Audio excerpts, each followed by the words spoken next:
நமக்கு இன்னைக்கு தாவா பண்றதுக்கு நேரம் இல்ல, அல்லாஹ் பத்தி சொல்றதுக்கு நேரம் இல்ல. நம்ம சம்பாதிக்கணும், குடும்பத்தை பார்க்கணும், கடன் அடைக்கணும், வீடு பார்க்கணும், வீடை கட்டணும், இடம் வாங்கணும், பொருளாதாரம் பொருளாதாரம் பொருளாதாரம். குர்ஆனில் இறைவன் ஒரு வரலாற்றை சொல்லுகிறான். மீன்பிடி சமுதாயம் அல்லாஹ் தடுத்துட்டான், இந்த நாள்ல நீங்க மீன் பிடிக்க கூடாது. நம்ம எப்படி ஜிம்மாவுல அந்த 1 மணி நேரம் வியாபாரம் பண்ண கூடாது. அதுல நம்ம எப்படி இருக்கிறோம்னா, நம்ம வேலைக்கு வந்துடுறோம், வேலைக்கு இருக்கிற பணியாட்களையோ மற்றவங்களையோ வச்சு கடையை வந்து வியாபாரம் பண்ணிட்டு இருக்கிறோம். என்ன பாய் கடையை மூடிட்டீங்களா? இல்ல இல்ல பாய், பசங்க பாத்துக்குவாங்க. அவன் முஸ்லீம் இல்ல, சரி முஸ்லீம் இல்ல தான், அவனுக்கு ஜிம்மா கடமை இல்ல தான். ஆனால் அவன் சம்பாதிக்கிற பொருளாதாரம் உனக்கு ஹலாலா ஹராமா? அங்கே அல்லாஹ் அவங்களுக்கு ஒரு கட்டளை போட்டான். என்ன கட்டளை?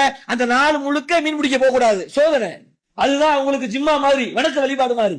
ஆனா அப்ப வளர்த்து அல்லாஹ் ரப்பல் ஆலமீன் மீன்களை எல்லாம் கடல் மேல அப்படியே துள்ளி குதிக்க வைக்கிறான், சோதனை. நமக்கு வருது இன்னைக்கு 12:45 இந்த வாரமாவது ஜிம்மா ஸ்பீடா போயிடும் நினைக்கிறாளே, 1:30 உள்ள வருது. என்னங்க 1:30 வந்தீங்க? ஆமாங்க, ஏன் கேக்குறீங்க? கஸ்டமர் இருந்து கஸ்டமர் இருந்தா என்ன, அவங்கள்ட்ட போய் அண்ணே மனுஷங்க வெள்ளிக்கிழமை 1 மணி கடையை மூடிடுவோம், 1:30 மேல வர்றேன், கொஞ்சம் பொறுத்துக்கங்க அப்படின்னா அவங்க அப்படிதான் இல்ல பாய், நான் வேற கடைக்கு போயிருவேன் அப்படியே சொல்றாங்க.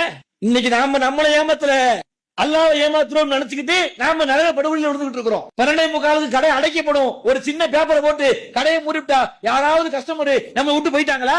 ஒரு வேலை அப்படி போய்விட்டால் ரிஸ்கை அல்லாஹ் தருகிறானா, அந்த கஸ்டமர் தருகிறானா?